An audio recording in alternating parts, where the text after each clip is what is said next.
Hello everyone, welcome to बोसान chemistry classes. तो आज हम लोग बात करने वाले हैं एक इम्पॉर्टेंट टॉपिक के बारे में, जो कि अगर आप क्लास 11th में है या फिर क्लास 12th में है तो यहाँ से क्वेश्चन जो है बहुत ज़्यादा आते हैं। ठीक है, तो इसके बारे में हम लोग बात करेंगे। तो इसमें हमें क्या करना होगा, तो हम लोग इसमें तनुता समीकरण देखेंगे और उसके बाद जो है पहले छोटा सा टॉपिक छूट गया था पिछले वाले लेक्चर में, तो उसको हम डिस्कस करेंगे और उससे रिलेटेड एक क्वेश्चन चेक करेंगे।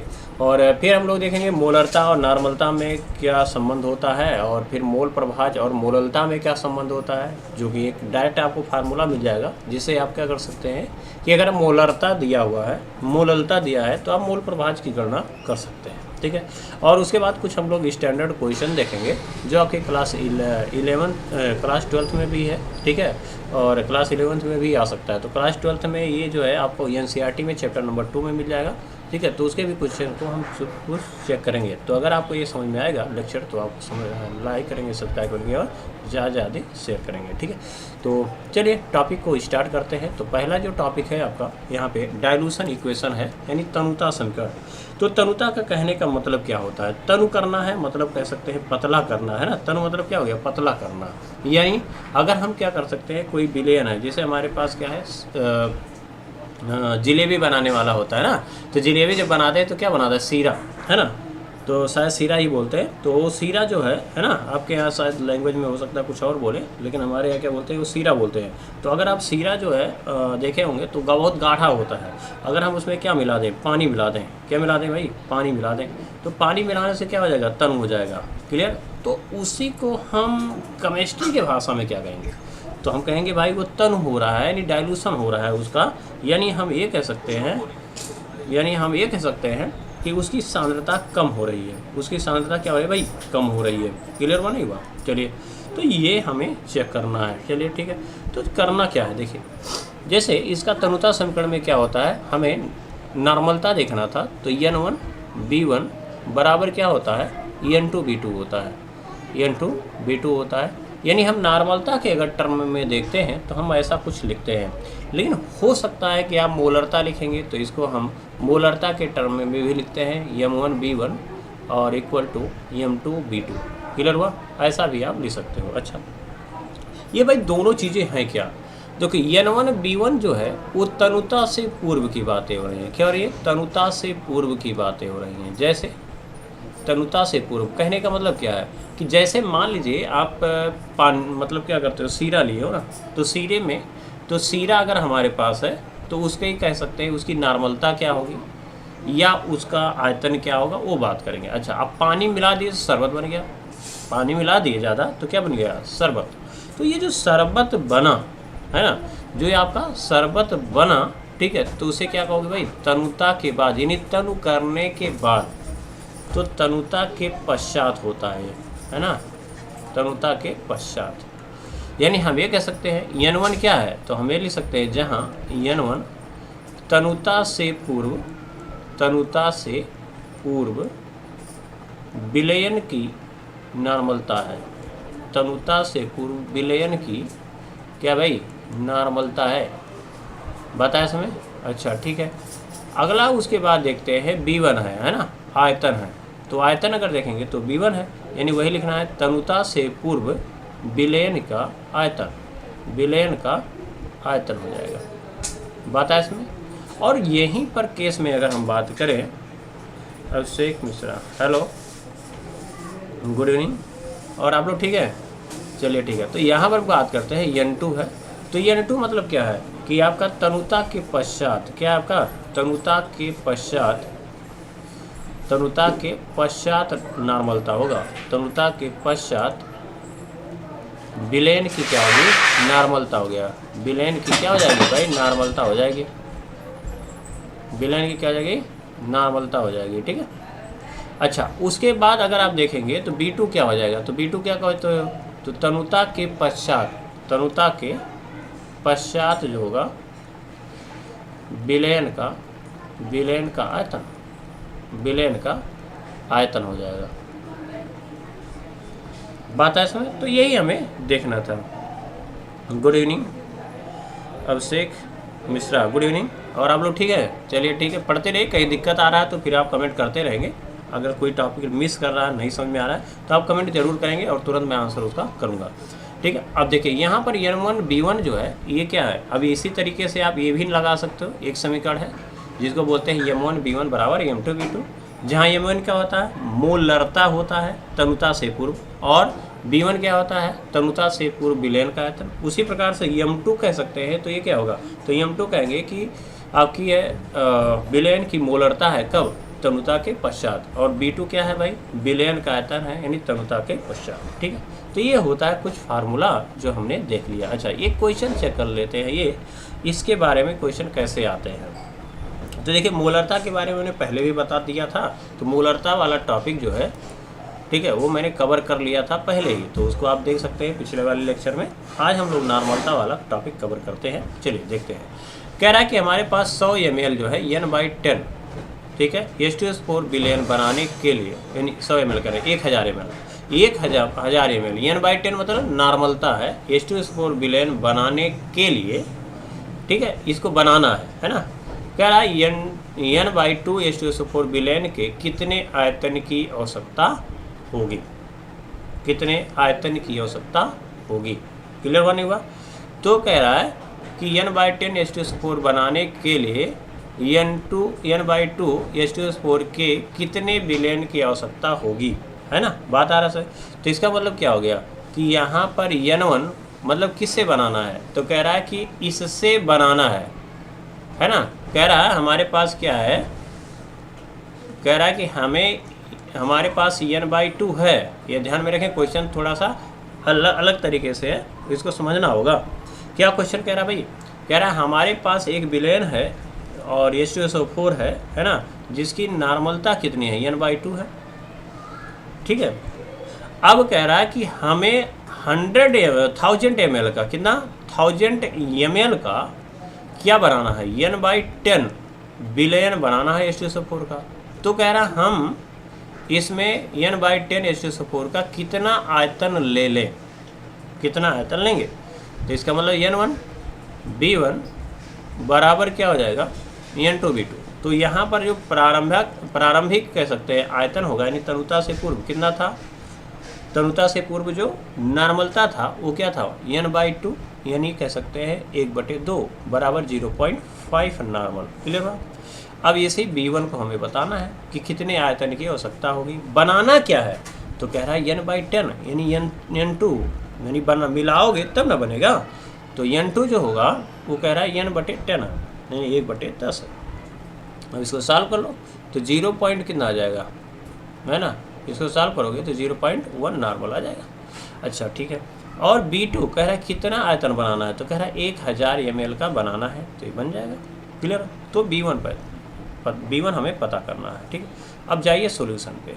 तो सॉल्यूशन पे जाएंगे तो आप क्या लिखेंगे, N1 यानी तनुता समीकरण लिख लेंगे। क्या लिखोगे भाई, तनुता समीकरण, है ना। अब देखिए तनुता समीकरण से, तो तनुता समीकरण जो होता है वो क्या होता है, N1 B1 बराबर N2 B2। क्लियर हुआ? अच्छा, N1 कितना दिया हुआ था, तो हमने देखा कि N1 जो है वो आपका 0.5 दिया हुआ, तो ये 0.5 हो गया। B1 अगर देखते हैं तो हमें ये निकालना है। N2 अगर देखते हैं तो 0.1 दिया हुआ है, और B2 अगर देखते हैं तो 1000 दिया हुआ, तो सर हाँ 1000 दिया हुआ, 100। ठीक है, तो ये हो गया। अब इसको मल्टीप्लाई कर दोगे तो 100 आ जाएगा, और ये हो जाएगा 0.5 B1, और B1 बराबर कितना हो जाएगा, तो हम कहेंगे ये हो गया 100 डिवाइड बाई 0.5, है ना। अब यहाँ पर दशमलव हटाओगे तो ऊपर 0 बन जाएगा, तो 1000/5 हो जाएगा। और इसको हम क्या कर दें, भाग दे 2 पंचे 10, 5 दूनी 10, 200, यानी 200 ml लगेगा। यानी हम ये कह सकते हैं कि इसमें N/2 H2SO4 कितना मिला दें भाई, तो कह रहा है कि अगर हम 200 ml मिला दें तो ये कितना बन जाएगा, N/10 जो है H2SO4 बन जाएगा। क्लियर हुआ नहीं हुआ? चलिए ठीक है, ये हमने देख लिया एक क्वेश्चन जो हमें नॉर्मलता से संबंधित समझना था, है ना। चलिए ठीक है, अब देखते हैं उसके बाद कह रहा है भाई नार्मलता तथा मोलरता में संबंध, जो कि एक मोस्ट वांटेड कह सकते हैं टॉपिक है। यहाँ से क्वेश्चंस आपका आता है, चाहे आप 11th में हो या फिर 12th में। 12th में तो बोर्ड में अक्सर आता है, और न्यूमेरिकल भी IIT नीट में भी यहाँ से न्यूमेरिकल आते हैं। तो अगर ये डायरेक्ट फार्मूला आपको पता है तो आप बहुत कुछ सॉल्व कर सकते हैं, है ना। चलिए देखते हैं इसमें कि इसका नॉर्मलता और मोलरता में संबंध कैसे निकाल सकते हैं, है ना। तो चलिए, ये वेरी वेरी इंपॉर्टेंट टॉपिक है, ये बात ध्यान में रखेंगे, ठीक है। चलिए अब पहली बात तो ये कि भाई हमें नॉर्मलता का लिखना पड़ेगा फार्मूला, है ना। तो नॉर्मलता बराबर क्या होता है, तो अगर देखें नॉर्मलता को हम किससे लिखते हैं, यन से, है ना। तो यहाँ हो जाएगा यन, तो यन बराबर क्या लिखा जाता है, तो हम कहेंगे हो जाएगा विलेय का भार, है ना। क्या होता है भाई, विलेय का भार बटे विलेय का अणुभार, विलेय का क्या हो जाएगा, अणुभार, सॉरी नॉर्मलता में विलेय का तुल्यांकी भार होता है ना। विलेय का भार बटे क्या होता है, विलेय का तुल्यांकी भार, हमने पढ़ा था। तो विलेय का क्या होता है भाई, तुल्यांकी भार, तुल्यांकी भार, है ना। अब विलेय के भार को हम ई से रिप्रेजेंट करते थे, सॉरी डब्लू से, है ना। और तुल्यांकी भार को हम ई से रिप्रेजेंट करते थे, और गुणे क्या लिखते थे, विलयन का आयतन, क्या लिखते थे, विलयन का आयतन। तो आयतन अगर आपको लिखना है तो आप ml में भी ले सकते हो, लीटर में भी ले सकते हो, कोई प्रॉब्लम नहीं है। लेकिन हम लोग लीटर में लेके चलेंगे ताकि हमें 1000 वाला प्रॉब्लम ना हो, मल्टीप्लाई करने की ज़रूरत ना हो, ठीक है। अब आप क्या करेंगे, मोलरता ले लेंगे। अच्छा, अब इसी को अगर हम देखें तो हमारे पास एक इक्वेशन आ जाता है, n बराबर WB यानी विलेय का भार बटे विलेय का तुल्यांकी भार यानी EB, और गुणे B हो जाएगा किसमें, लीटर में, है ना। अच्छा, इसको मान लीजिए समीकरण नंबर 1। हालांकि आप 1000 वाला लिखेंगे तो यहाँ ml में लिखना पड़ेगा, कोई प्रॉब्लम नहीं। अच्छा, मोलरता देखते हैं, तो मोलरता बराबर क्या फार्मूला होता है, यम होता है ना। मोलरता को हम यम से रिप्रेजेंट करते हैं, और इसका फार्मूला क्या होता है भाई, विलेय का भार, विलेय का भार बटे क्या होता है भाई, विलेय का अणुभार। तो विलेय के भार को हम WB से रिप्रेजेंट करेंगे, और विलेय का अणुभार होता है, विलेय का जो अणुभार होता है उसे हम MB से रिप्रेजेंट करते हैं, कैसे, MB से। और गुणे क्या लिखते हो भाई, विलयन का आयतन, क्या लिखते हो, विलयन का जो है आयतन, विलयन का होता है आयतन। अब इसको भी हम लोग V से लिखेंगे और लीटर में होगा, ठीक है। चलिए अब इसी को अगर हम शॉर्टकट में लिखें तो यम बराबर क्या हो जाएगा, जो फार्मूले के बेसिस पे है, तो इसको क्या लिखते हो, WB बाई क्या हो जाएगा, MB, और गुणे क्या लिखोगे V, और ये होगा इन लीटर, क्लियर हुआ। अब इसको हो गया समीकरण नंबर 2। तो अब क्या करना है, समीकरण 1 में 2 से भाग दे देते हैं। समीकरण 1 में क्या करते हैं, 2 से भाग देते हैं। तो लिखेंगे समीकरण 1 में, ठीक है, 2 से भाग देने पर, 2 से भाग देने पर, है ना। समीकरण 1 में 2 से भाग देने पर, अब इसको भाग देकर देखिए 1 मिनट के लिए थोड़ा सा।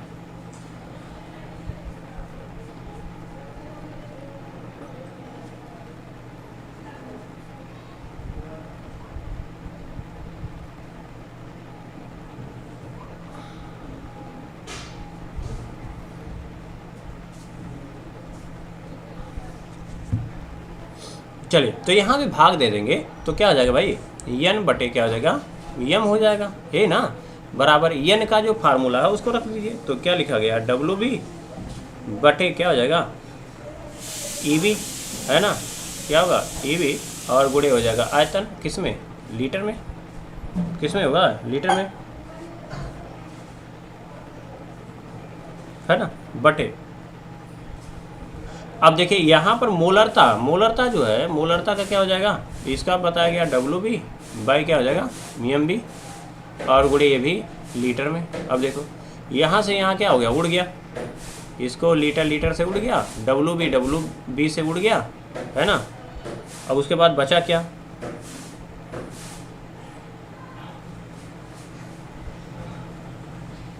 1 मिनट के लिए, है ना। अब इसको बचा क्या वो लिखना हमें।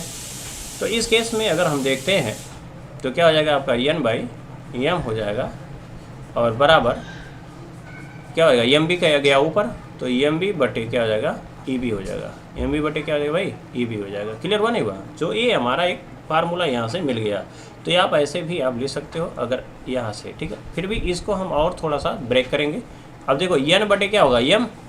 अच्छा, अब कह रहे हो कि भाई यहाँ पर क्या है, एम बी क्या है आपका, कह सकते हैं एम बी क्या है आपका, मोलर द्रव्यमान, है ना। तो विलेय का भार एम बी है, अच्छा, है ना, बटे, या तो मैं थोड़ा लिख लूँ तो अभी लिख सकते हैं, एम बी क्या है आपका, विलेय का अणुभार है, तो विलेय का अणुभार यानी एम बी था, है ना। अच्छा, एम बी। अच्छा, तुल्यांकी भार क्या होता है, तो तुल्यांकी भार में भी बताया गया है कि अणुभार बटे संयोजकता होता है ना। तो विलेय का ये भी अणुभार लिख सकते हो, ई बराबर, ठीक है। तो ई बराबर क्या लिख सकते हो, विलेय का अणुभार या मोलर द्रव्यमान भी बोलते हैं, बटे क्या हो जाएगा, एम बी, और बटे क्या लिखोगे संयोजकता। क्या लिखोगे भाई, संयोजकता लिखोगे। क्लियर हुआ। अब ये अणुभार कैंसिल हो गया, तो बचा क्या, एन बाई एम हुआ, एन बाई एम हुआ, बराबर लिख सकते हो संयोजकता के। क्या हो जाएगा आपका, संयोजकता हो जाएगा, जिसको हम जेड से लिखेंगे, जेड फैक्टर बोलते हैं इसे। क्या लिखोगे, जेड। तो एन बाई एम बराबर क्या लिखना है आपका, जेड हो जाएगा एक फार्मूला। या फिर कहेंगे इसको ऐसा भी लिख सकते हैं, एल इक्वल टू क्या हो जाएगा, जेड इंटू एम, है ना। तो कहेंगे क्या, इसको याद कैसे रखेंगे, तो कहेंगे नजम, न जम, ऐसे ना जम, है ना, ना जम, जम मतलब जेड एम, ऐसे याद रखेंगे, ना जम यानी नजम। बता इसमें, तो ना जम इसे याद रखेंगे नजम से, ताकि आपको जेड इंटू एम आपको याद रहे। अच्छा, कहीं कहीं जेड के यानी संयोजकता जो हमने लिखा ना, कहीं कहीं एन फैक्टर से लिखा जाएगा, तो डरने का नहीं भाई। देखो अब एन बाई कहीं एम है, कुछ बुकों में आपको ये एन फैक्टर बोलेगा, क्या बोलेगा, एन फैक्टर। तो इसको भी ऐसे लिख सकते हो, जेड के जगह पर आप एन भी लिख सकते हो, इसमें कोई डाउट नहीं है ना। तो एन इक्वल टू क्या हो जाएगा, एन इंटू एम, है ना। तो एन इक्वल टू क्या हो जाएगा, एन इंटू एम, है ना। ऐसे इसको भी आप याद कर सकते हैं, है ना। चलिए, तो ये हमने देख लिया कि आपका नॉर्मलता और मोलरता में क्या था आपका संबंध, नॉर्मलता और मोलरता में क्या संबंध होता है, इसको हमने देख लिया। और हमने ट्रिक से भी जान लिया कि भाई ये हम कैसे याद कर सकते हैं। अब ये क्वेश्चन कई बार आए हुए हैं, अगर आप क्लास 12th में हैं, ठीक है, तो बोर्ड में कई बार आए हुए हैं, या न्यूमेरिकल भी बहुत ज़्यादा आता है। चलिए ठीक है, ये का संबंध ये हो गया। दूसरा संबंध ये भी पूछता है ना, मोलरता तथा मोल प्रभाज में संबंध। अब इसको जो हम निकालेंगे, तो इससे रिलेटेड हम कुछ क्वेश्चंस आज चेक करेंगे, जो आप डायरेक्ट मोलरता पता होने पर डायरेक्ट आप मोल प्रभाज निकाल सकते हो। आपको मोलों की संख्या निकालने की आपको बहुत ज़्यादा ज़रूरत नहीं पड़ने वाली है। क्लियर हुआ नहीं हुआ। तो इसको हम लोग चेक करने वाले हैं। चलिए ठीक है, अब यहाँ पर मोलरता और मोल प्रभाज में ध्यान से समझेंगे। तो क्या लिखोगे भाई, हम जानते हैं, सब कुछ तो जानते ही हैं, हम जानते हैं, ठीक है। अब देखिए, ठीक है, हम जानते हैं, तो मोललता बराबर क्या होता है ना, मोललता। तो मोललता है यानी आपका यम बराबर क्या होता है भाई, मोललता बराबर फार्मूला बताओ। ठीक है, तो आपका देखा जाएगा, तो विलेय का भार होता है, विलेय का भार यानी WB बटे क्या होता है, विलेय का अणुभार, विलेय का अणुभार होता है। चलो ठीक है, और अणुभार को हम लिखते हैं MB, और गुणे क्या होता है भाई, विलायक का भार, विलायक का भार होता है ना। विलायक का क्या होगा भाई, भार होगा। विलायक का क्या हो जाएगा भाई, भार हो जाएगा, जिसको हम WB से लिखते हैं। क्या लिखते हैं, B है, विलायक है ना, तो विलायक के लिए हम WA लिखते हैं, तो यहाँ लिखेंगे WA, और ये हो जाएगा, और गुणे जानते हैं 1000, तो ये जन्म सिद्ध अधिकार है, ये लिख लेंगे, है ना। तो ये हमारा फार्मूला हो गया। अब इसको हम समीकरण नंबर 1 कंसीडर कर लेंगे। क्या लिखेंगे अब, समीकरण नंबर 1। क्लियर हुआ। अच्छा ठीक है, अब इसका मतलब या तो ऐसे लिख लो, m बराबर हमने देखा WB बाई MB, है ना, और गुणे WA और उसके बाद गुणे 1000 है। अब समीकरण इसको हम एक मान लें ताकि हमें यहाँ से थोड़ा आसानी हो, है ना। अच्छा, मोल प्रभाज में अगर देखें तो हम जानते हैं कि विलेय का मोल प्रभाज अगर लिखें तो विलेय का मोल प्रभाज अगर लिख रहे हैं, है ना, मोल प्रभाज। अब बीच में मैं बताऊंगा कि आपको क्या क्या कट कर सकते हो, इसमें कम कैसे कर सकते हो लिखने में एग्जाम में, तो उसको भी मैं अभी बताऊंगा।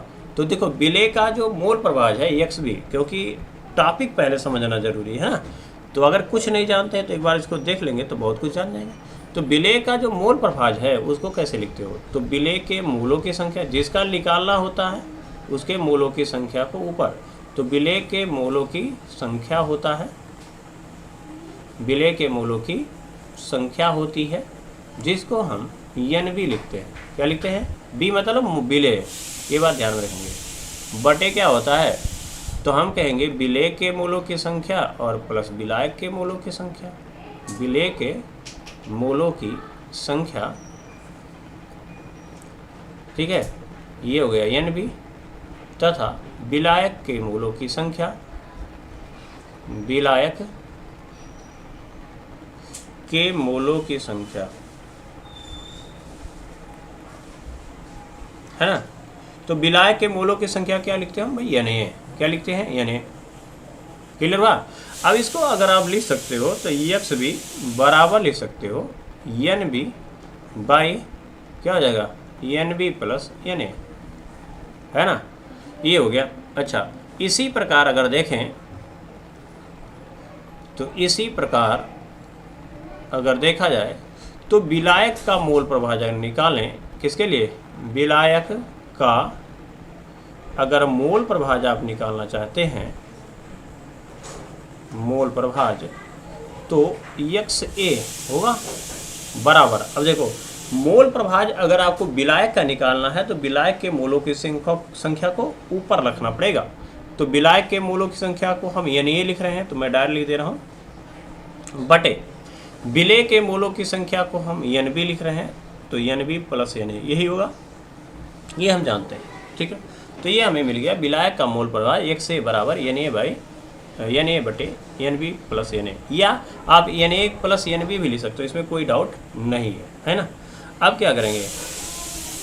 XB बटे क्या कर लेंगे, ठीक है, XB, ठीक है, XB बटे XA बराबर अगर निकालेंगे तो क्या हो जाएगा? तो XB का मतलब NB बटे क्या हो जाएगा? NB प्लस NA, या NA प्लस NB लिख सकते हो, बटे अगर देखेंगे तो XA को अगर देखोगे तो विलायक का मूल प्रभाज, तो इसका मतलब क्या होगा? NA बटे क्या हो जाएगा भाई? NB प्लस NA, है ना। अब इसको क्या कर दो? उड़ा दो, है ना। उड़ा दिए तो क्या बच गया? तो हम कहेंगे NB बचा बटे क्या बचा? NA, है ना। सिंपल सी बात है, चलो ठीक है, ये हो गया। अगर बात करते हैं XB बाई XA बराबर, अब यहाँ पर थोड़ा ध्यान में रखना है, देखिए यहाँ पर कि NB बाई NA को अगर हम लिखें तो विलेय का भार बटे विलेय का अणुभार होगा। तो विलेय के भार को अगर हम W भी लिखें तो विलेय का अणुभार MB नीचे जाएगा, चलो ठीक है। अब यहाँ देखो NA क्या है, तो हम कहेंगे विलायक के मूलों की संख्या। तो विलायक के मूलों की संख्या बराबर क्या होता है? तो विलायक का भार बटे विलायक का अणुभार। तो विलायक के लिए हम लोग ये लिखते हैं, तो यहाँ पर ये लिखेंगे और ये भी हो जाएगा, ये आया बस में। अच्छा, अब ये कहाँ चला जाएगा? ऊपर, तो इसको हम ऊपर भेज देते हैं इसी समय, है ना। तो इसको हम क्या लिख सकते हैं? तो हम इसके NB बटे NA के बराबर लिख सकते हैं WB by MB into WA, और यहाँ हो जाएगा ये में। क्लियर हुआ? अच्छा, अब यहाँ पर करना क्या है कि ऊपर नीचे 1000 से गुणा कर लेना है। तो MA बटे यहाँ पर गुणे 1000 कर लो, अभी मैं बताता हूँ ऐसा क्यों। अब नीचे भी क्या कर लो? 1000 से ऊपर अगर गुणा कर रहे हो तो नीचे भी गुणा करना पड़ेगा, क्योंकि वैल्यू हमें सेम रखना है। क्लियर हुआ? ये हो गया हमारे पास। अब देखिए, अब अगर मैं थोड़ा सा इसमें लिखूं तो मूललता याद आ रहा होगा। मूललता के लिए क्या लिखा जाता है? WB, देखो इसमें है, बटे MB, WB बटे EMB और मोललता के लिए लिखा जाता है WA। और यहाँ गुणे क्या होता है भाई 1000, गुणे क्या होता है 1000।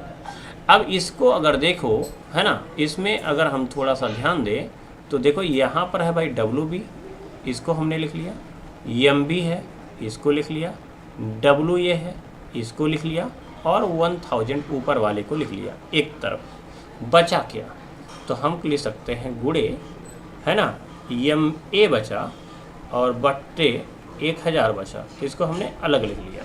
क्लियर हुआ? अच्छा, अब XB बटे XA बराबर अगर आप लिखोगे तो क्या हो जाएगा, देखो क्योंकि इसके बराबर क्या हो जाएगा, ये हो जाएगा मोललता के, तो इसके जगह पर हम क्या लिखेंगे मोललता। मोललता मतलब स्मॉल m, सिंपल सी बात है, आ गया। और क्या हो जाएगा भाई EMA बटे क्या लिखोगे 1000 हो जाएगा। अब मोललता बराबर अगर लिखना है तो मोललता बराबर क्या हो जाएगा, तो इसको पश्चांतर करो, तो यहाँ देखो XB हो जाएगा और गुणे 1000 है, तो 1000 गुणे XB, 1000 गुणे क्या हो जाएगा भाई XB बटे, यहाँ देखो XA है, क्या है आपका XA है, और ये भी नीचे चला जाएगा दोनों, तो XA और इनटू क्या हो जाएगा भाई EMA हो जाएगा। ये आपका मोललता तथा मोल प्रभाज में क्या है संबंध है, मोललता तथा मोल प्रभाज में क्या आ गया भाई, ये संबंध आ गया। क्लियर हुआ? तो इस टाइप से आप क्या कर सकते हो कि मोललता तथा मोल प्रभाज में आप संबंध को निकाल सकते हैं, जो कि बहुत ही इंपॉर्टेंट है।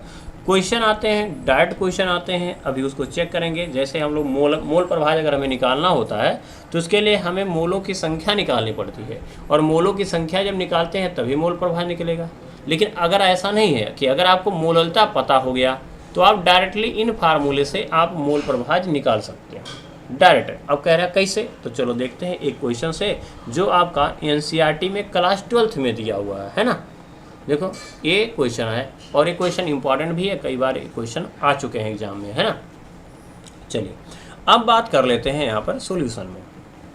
अब पहले लिख लो भाई से गिवन क्या क्या दिया है। देखिए क्वेश्चन न्यूमेरिकल आपको तभी आ सकते हैं जब आपको ये पता हो कि भाई क्या क्या दिया गया है। तो मेरा निवेदन आपसे यही है ना कि आप क्या करोगे, पहले न्यूमेरिकल लिख लो, है ना। न्यूमेरिकल जब तक आप लिखोगे नहीं तब तक आपको आएगा नहीं। तो पहले क्या क्या दिए गए हैं उसको लिखो, फिर आप सॉल्यूशन पे जाओ। अगर फिर भी आपको आ रहा है कि भाई न्यूमेरिकल हमको समझ में नहीं आ रहा है ना, न्यूमेरिकल हमको समझ में नहीं आ रहा, तो मैं क्या करूँ। तो मैं आपको सही बता रहे हैं, न्यूमेरिकल आपको तभी आएगा चाहे वो फिजिक्स हो चाहे वो केमिस्ट्री हो। पहली बात आपको फार्मूला याद होना चाहिए। अब कहोगे सर फार्मूला याद नहीं हो रहा है, तो देखो शुरुआत में हम कैसे करेंगे। तो पहली बात तो ये कि फार्मूले को आप पूरे चैप्टर के फार्मूले को एक जगह समराइज कर लो, एक जगह समराइज कर लो। तो जब एक जगह आप समराइज कर लोगे ना तो आपके सामने फार्मूला रहेगा और उसका सिंबल भी, जैसे मान लो ये फार्मूला मैंने लिख लिया एक जगह, एक पेज पे पूरा फार्मूला चैप्टर का लिखा हुआ। मोलरता को हम EM से लिखते हैं, मोल प्रभाव विलय का मोल प्रभाव है तो XB है, विलायक का मोल पर XA है, ठीक है, विलायक का अणुभार है EMA से लिख सकते हैं, है ना। तो ये सब आपको आना चाहिए, है ना। तो जब आपको टर्म याद रहेगा तो आप क्वेश्चन आ जाएगा। तो आप पहले तो सामने से रखे रहिए और उसको आप तब बैठिए न्यूमेरिकल को लगाने। तो धीरे धीरे प्रैक्टिस करने से न्यूमेरिकल आ जाएगा। और मैं आपको बता रहा हूँ अगर आप केमिस्ट्री या फिजिक्स पढ़ रहे हो तो बिना न्यूमेरिकल के आपका कल्याण नहीं हो सकता, यानी अच्छे नंबर आ ही नहीं सकते। क्योंकि आप क्लास 12th में अगर जा रहे हो तो आपको न्यूमेरिकल अगर आप चेक करोगे ना तो 12 नंबर तक के न्यूमेरिकल आए हुए हैं। तो 70 में 12 वैसे निकल जाएगा, है ना। 70 में 12 तो कितने बचाएगी ना 58 नंबर का। उसके बाद रिएक्शन आता है तो रिएक्शन भी बच्चे बोलते हैं कि सर कुछ रिएक्शंस जो हैं वो बहुत याद नहीं होते हैं।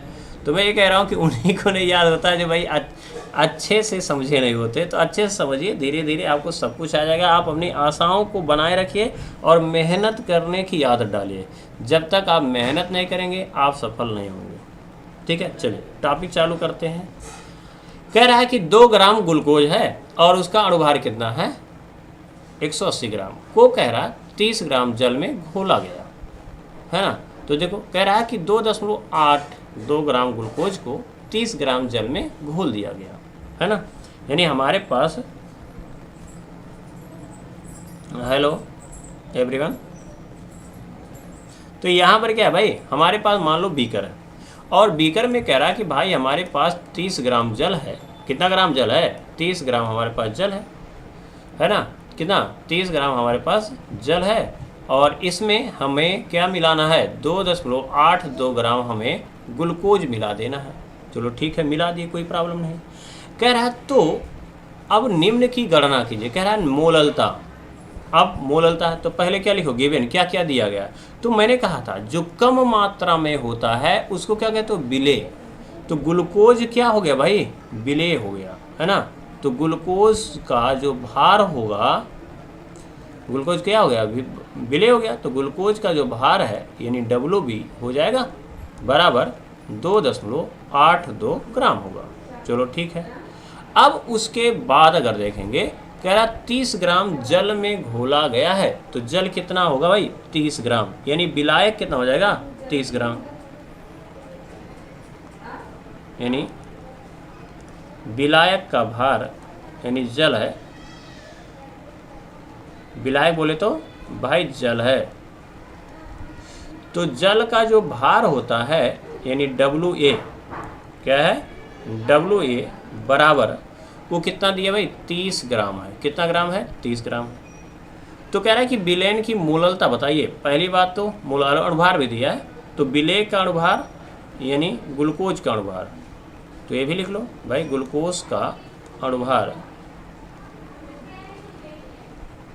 देखिए थोड़ी राइटिंग मेरी गड़बड़ है जरूर, लेकिन ध्यान देंगे, भावनाओं को समझिए। तो MA ग्लूकोज है ना, तो MB होगा। तो MB बराबर होगा 180, है ना। ये लिख दिए।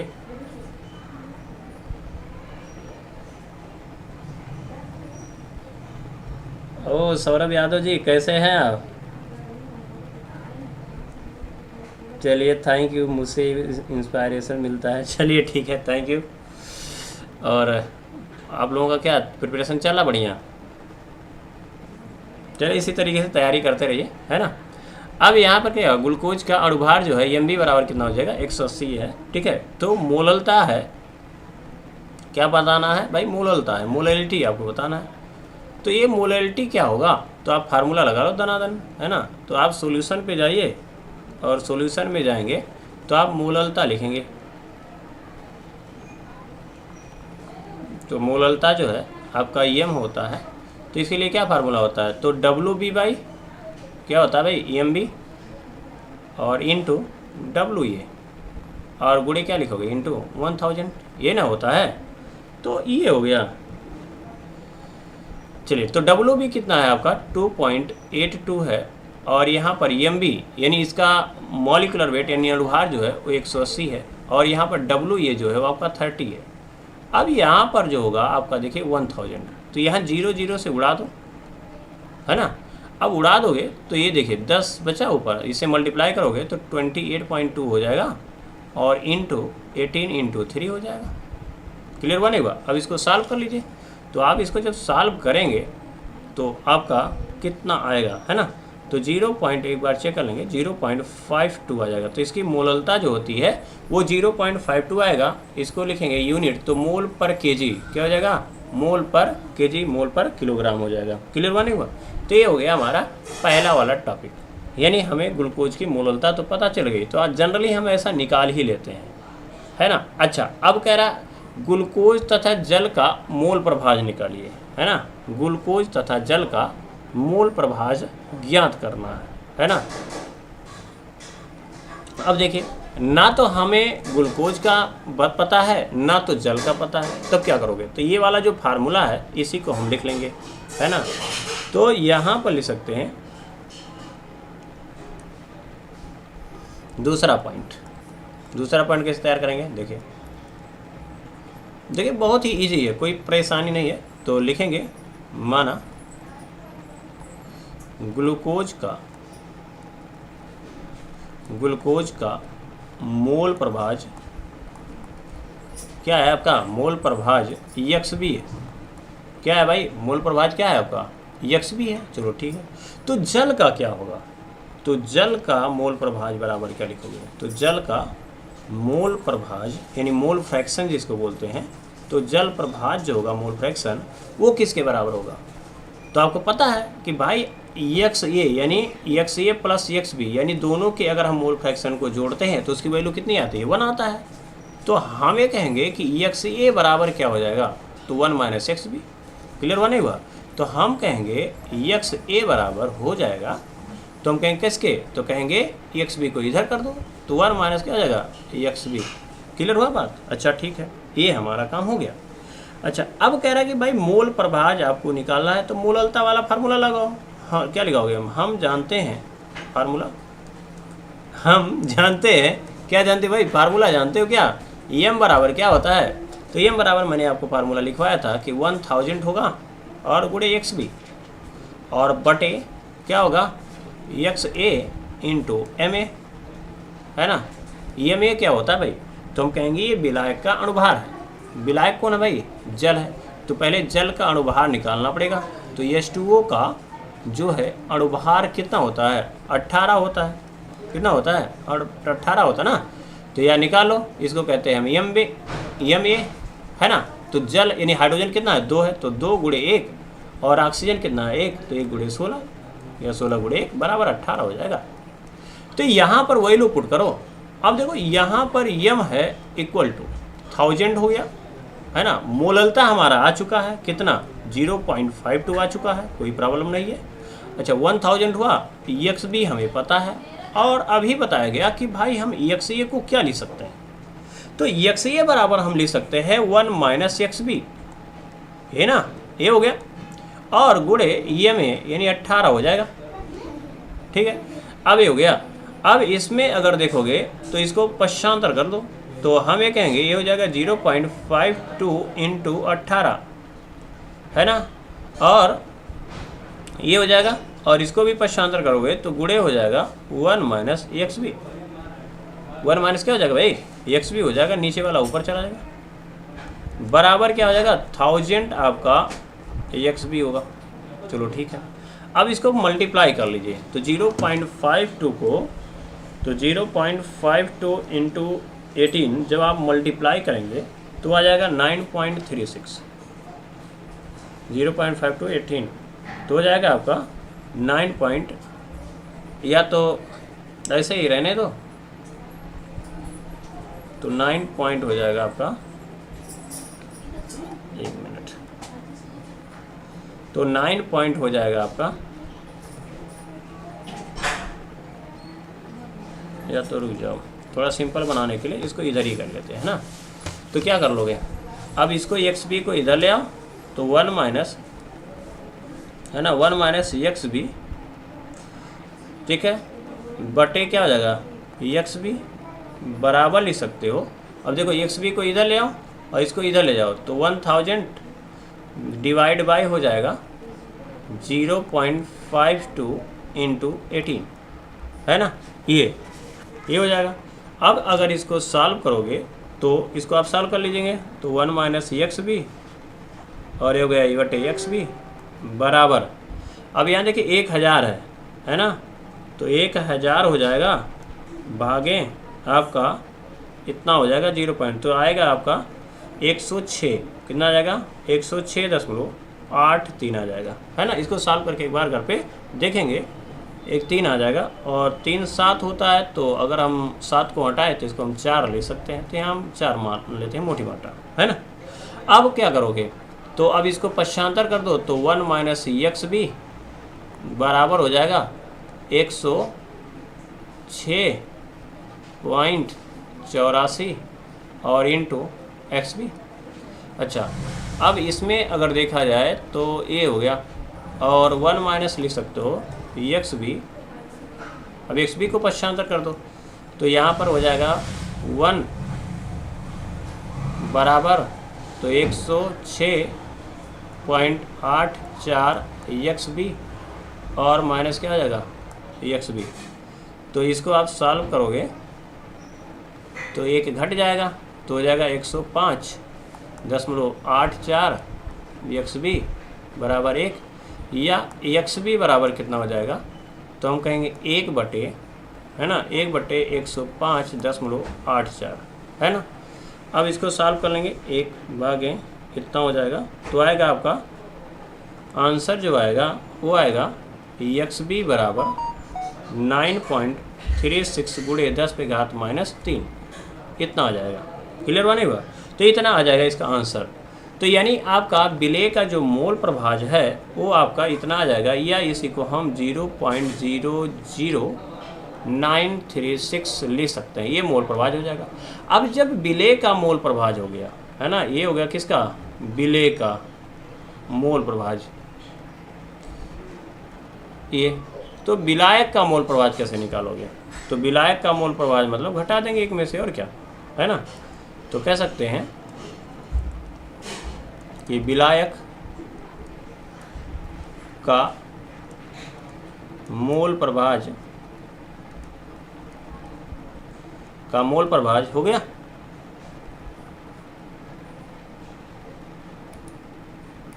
एक मिनट। अब विलायक का अगर हम मोल प्रभाज निकालें, XA बराबर क्या हो जाएगा? तो 1 माइनस हो जाएगा XB, और XB का वैल्यू पुट कर लो तो 1 हो गया, और XB की वैल्यू कितना आया हुआ है? तो यहाँ पर कह रहा है 0.00936 हो जाएगा। अब इसको माइनस कर लो, ठीक है। तो यहाँ पर लिखेंगे अगर कि आपका हो जाएगा 1 माइनस 0.00936 है ना। तो इसको सॉल्व करोगे तो आपका आएगा 0.99064 इतना आ जाएगा। आया उसमें 64 आ जाएगा, ठीक है। तो ये हो गया हमारा आंसर, जो कि आपका NCERT में क्लास 12th में ऐसा दिया हुआ है। तो देखो ये बहुत ही इजी है, थोड़ा सा कैलकुलेशन में आपको टाइम लग सकता है, कैलकुलेशन में थोड़ा टाइम लगेगा, ये बात ध्यान में रखेंगे। अदरवाइज जो है टॉपिक बहुत ही ईजी है। क्लियर बनेगा? चलिए अगला देख लेते हैं। अगर आपको समझ में आ रहा है तो आप ज़रूर कमेंट करिए कि हाँ समझ में आ रहा है या नहीं आ रहा है, कोई दिक्कत है तो बताइए। चलिए क्वेश्चन एक और देख लेते हैं। क्वेश्चन बहुत ही देखिए अलग अलग टाइप के हो सकते हैं मोलरता का, है ना। तो इसमें क्वेश्चन बहुत सारे बनते हैं, इसलिए मैं वो सभी टॉपिक को मैं कवर करने की कोशिश कर रहा हूँ जो आपके एग्जाम के पॉइंट ऑफ व्यू से इम्पॉर्टेंट है ना। चलिए क्वेश्चन नंबर दूसरा क्या कह रहा उसको देखते हैं, है ना। क्वेश्चन क्या कह रहा कि H2SO4, ये भी NCERT में है, क्लास 12th में मिलेगा आपको। H2SO4 के ऐसा नहीं है कि आप 11th में हैं तो 12th वाला काम नहीं है। देखो मैं इसीलिए करा रहा हूँ ताकि इसमें क्वेश्चन बहुत अच्छे अच्छे दिए हैं 12th में, इसीलिए मैं आपको प्रैक्टिस करा दे रहा हूँ ताकि आपको 12th में जाने पर दिक्कत ही ना हो, है ना। विलेन की मोललता, विलेन की आपका मोललता है, विलेन की मोललता तथा मोलरता की गणना कीजिए। मोललता तथा मोलरता की गणना कीजिए, ये हमारा क्वेश्चन है ना। और गणना कीजिए, और कोष्टक में दिया भाई घनत्व, है ना। इसका घनत्व दिया है 1.02 ग्राम पर सेंटीमीटर क्यूब, या सीसी दिया हुआ ऐसा लिखा हो। अब ये हमें बताना है मोललता और मोलरता। अब देखिए 15% विलयन है क्या भाई, 15% विलयन का मतलब क्या समझ रहे हो, है ना। तो हम ये कह सकते हैं कि 15% है, इसका मतलब 15 ग्राम क्या है आपका, 15 ग्राम जो है, अगर देखें देखिए सॉल्यूशन में अपनी गिवन में जाएंगे तो 15% मतलब क्या कि 100 ग्राम विलयन अगर है तो उसमें 15 ग्राम कितना है H2SO4। तो H2SO4 यानी विलेय हो गया, और विलेय का जो भार है, विलेय का भार है वो 15% दिया है, यानी WB बराबर हो जाएगा आपका 15%, यानी 15 ग्राम। अच्छा तो जल कितना होगा, है ना। तो विलयन का अगर हम आयतन देखें, क्या विलयन का अगर हम आयतन देखें तो कितना होगा, कह रहा 100। तो विलयन का जो आयतन है वो तो हो गया आपका 100, सॉरी आयतन कह रहे हैं यानी भार। तो विलयन का जो भार है वो कितना हो जाएगा भाई, आपका 100 हो जाएगा। अच्छा तो विलायक कितना होगा, तो विलायक का भार देख लो, विलायक का भार, है ना। तो विलायक का भार यानी विलयन का भार अगर देखें और विलायक के भार को क्या लिखते हो भाई, WA। तो 100 ग्राम था ना, और 100 ग्राम में 15 ग्राम कौन है भाई, विलायक, विलेय है। तो बचा कितना भी, तो 100 में से 15 घटा दोगे तो हो जाएगा आपका 85 ग्राम। यानी हमारे पास 85 ग्राम क्या है भाई, विलायक है। 85 ग्राम क्या भाई, विलायक है। क्लियर हुआ। अच्छा, क्वेश्चन क्या पूछ रहा है भाई, हमें मोललता बताना है। तो मोललता बताने के लिए हमें क्या चाहिए, विलेय का भार बटे विलेय का अणुभार गुणे विलायक का द्रव्यमान। तो विलायक का द्रव्यमान यानी विलायक का भार दिया है, विलेय का भार दिया है ना। विलेय का हमें अणुभार निकालना पड़ेगा। तो H2SO4 का पहले हम अणुभार निकाल लेते हैं। ठीक है, चलिए देखते हैं। तो पहले निकालेंगे, आप सॉल्यूशन में जाएंगे,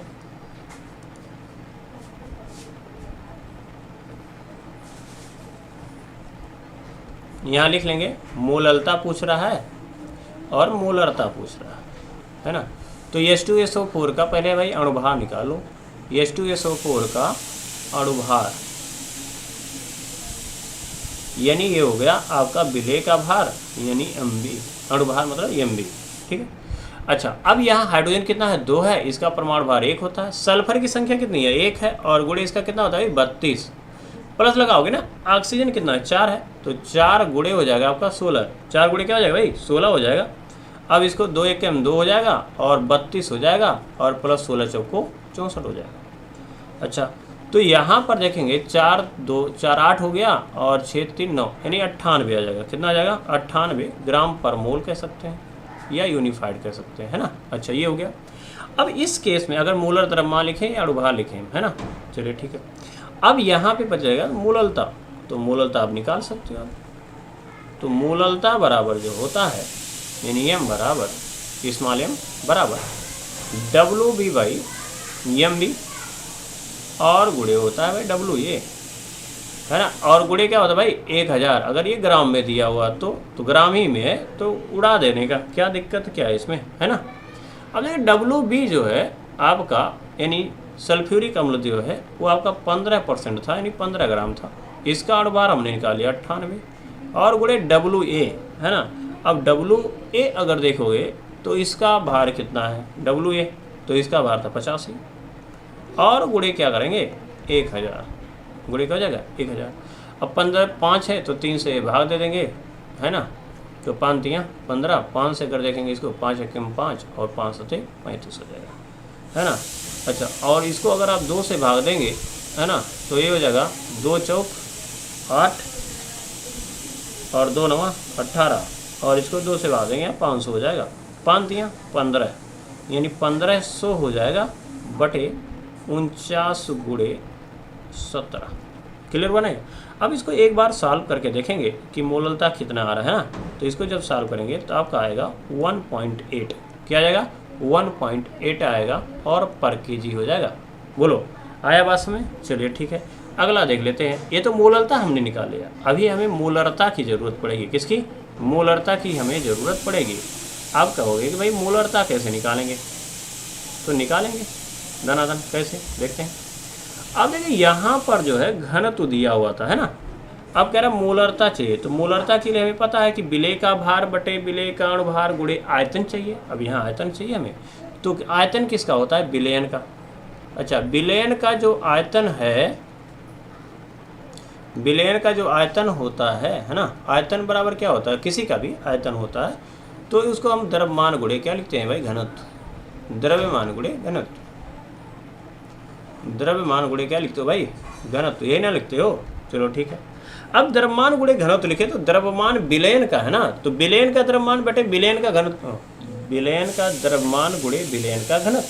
तो विलयन का द्रव्यमान परसेंटेज में था 15%, तो 15% का मतलब क्या है कि विलयन तो 100 ग्राम था, तो विलयन का भार हमने लिखा था 100 ग्राम, तो ये हो गया हमारा 100 ग्राम। तो यहाँ हो जाएगा आपका 100, और विलयन का घनत्व यहाँ देखिए क्या कह रहा है 101.02 ग्राम हो गया।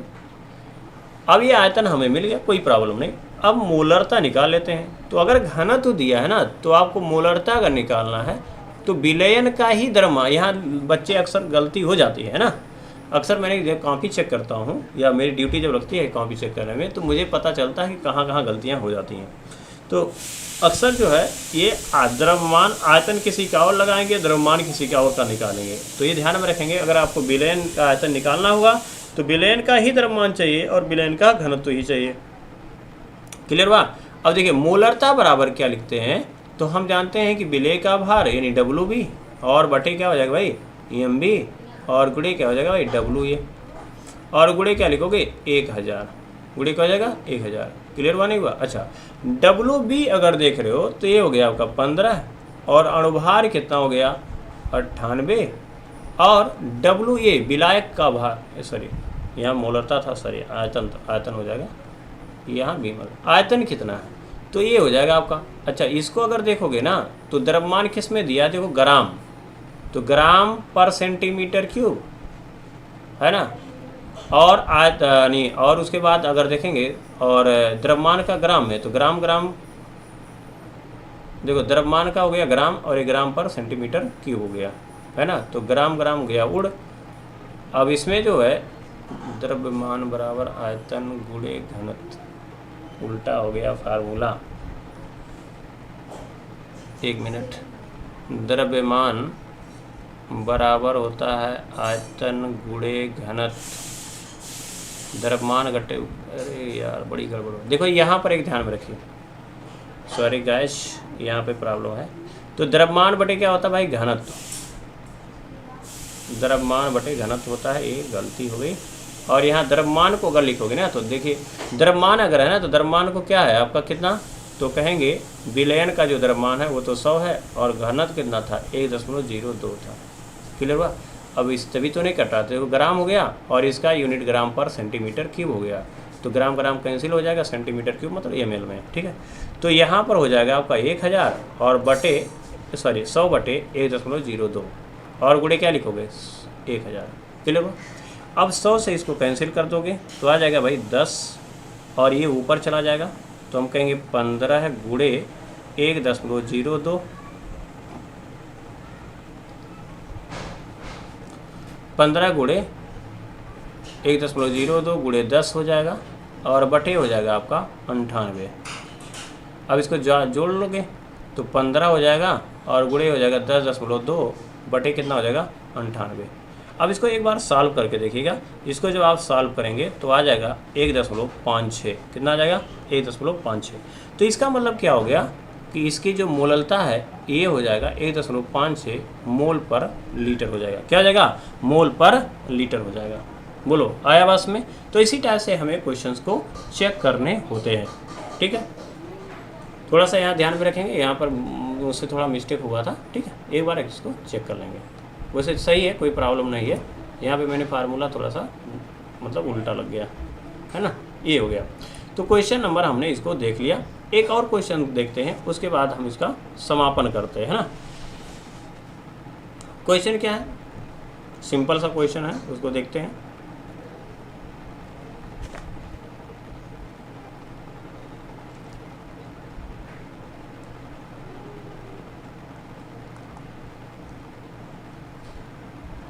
क्वेश्चन नंबर 3 कह रहा है H2SO4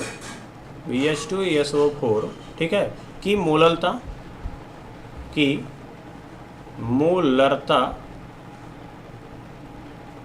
है ना, की मोलरता कितना दिया हुआ है? जब 0.8 है, 0.8 है, ठीक है। तथा इसका घनत्व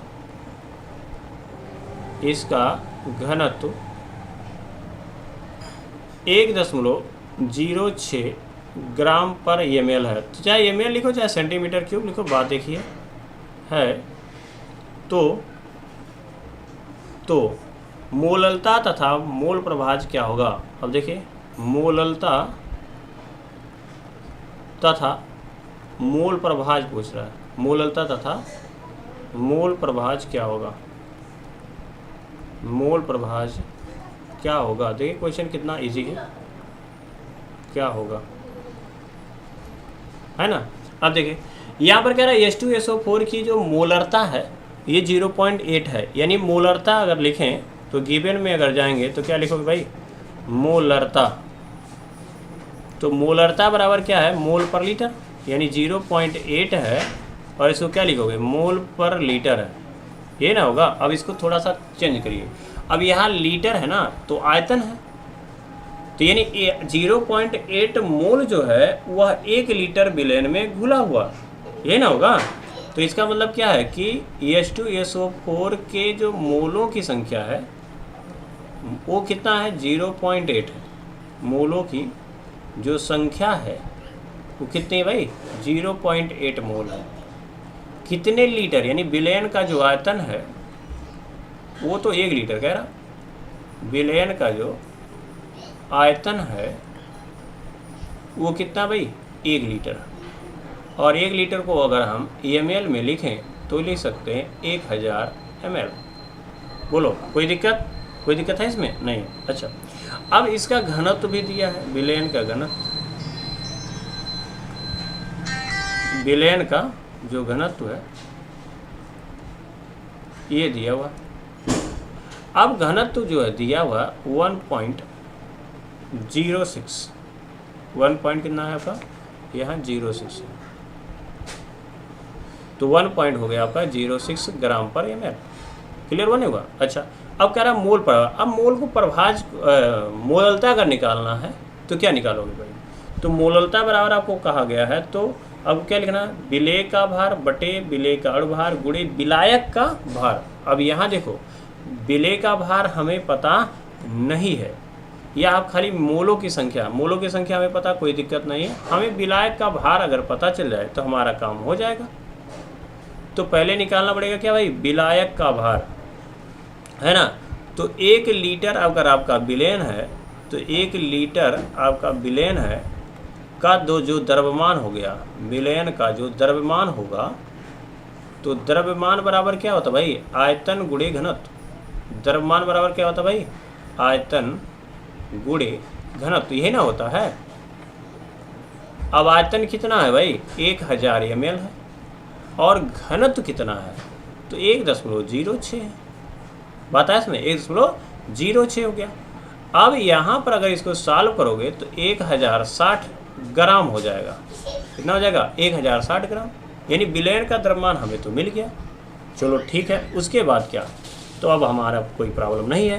कहेंगे कैसे, तो देखो मोललता बराबर अगर निकालेंगे तो मोललता बराबर क्या होता है, विलेय के मोलों की संख्या, विलेय के मोलों की संख्या, यानी H2SO4 के मोलों की संख्या बटे क्या होता है, विलायक का भार, विलायक का भार, यही ना होता है, या विलायक का द्रव्यमान, विलायक का द्रव्यमान। अब फिर आप खोपड़ी आपका गरमाएगा, बोलेंगे भाई यहाँ भी तो विलायक नहीं मिला, अभी तो विलयन का भार मिला हुआ है ना। तो विलयन का भार जब मिला है तो विलयन का भार यानी विलायक का भार हमें निकालना पड़ेगा। तो कहोगे कैसे, अब आपको निकालना पड़ेगा, थोड़ा सा और आगे बढ़ना पड़ेगा। यहाँ चलते हैं, देखो क्वेश्चन बहुत ही मार्वलस है ना। तो हमें पता है कि H2SO4 यानी 1 लीटर जो है में H2SO4 उपस्थित है, तो H2SO4 के मोलों की संख्या हमें पता है।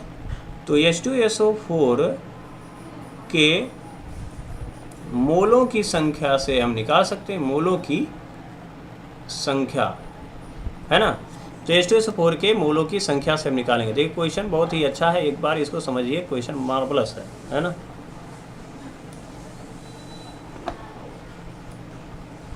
अब देखिए हमें निकालना क्या भाई, H2SO4 के मोलों की संख्या बराबर क्या होता है भाई, भार बटे अणुभार। तो H2SO4 का भार और बटे H2SO4 का अणुभार, H2SO4 का अणुभार, है ना। अच्छा, अब मोलों की संख्या कितना दिया भाई, 0.8, और H2SO4 का भार यानी द्रव्यमान, H2SO4 का भार बटे अणुभार कितना होता है, अभी 98 हमने निकाला था पिछले वाले वीडियो में, मतलब क्वेश्चन में। तो यहाँ पर क्या हो जाएगा, H2SO4 का जो भार होगा वो बराबर कितना हो जाएगा, तो 0.8 गुणे 98 हो जाएगा, है ना। अब इसको जब आप सॉल्व करेंगे तो 78 पॉइंट जो हो जाएगा आपका 4 ये ग्राम में आ जाएगा। अब इसका मतलब ये H2SO4 क्या था भाई, विलेय, तो विलेय का भार पता चल गया और विलयन का भार पता चल गया, तो विलायक नहीं निकल जाएगा। तो हम लिखेंगे विलायक का भार यानी जल का भार। तो विलायक का भार या द्रव्यमान बात एक ही है, यानी WA हमें पता करना है, बराबर क्या हो जाएगा विलयन का भार।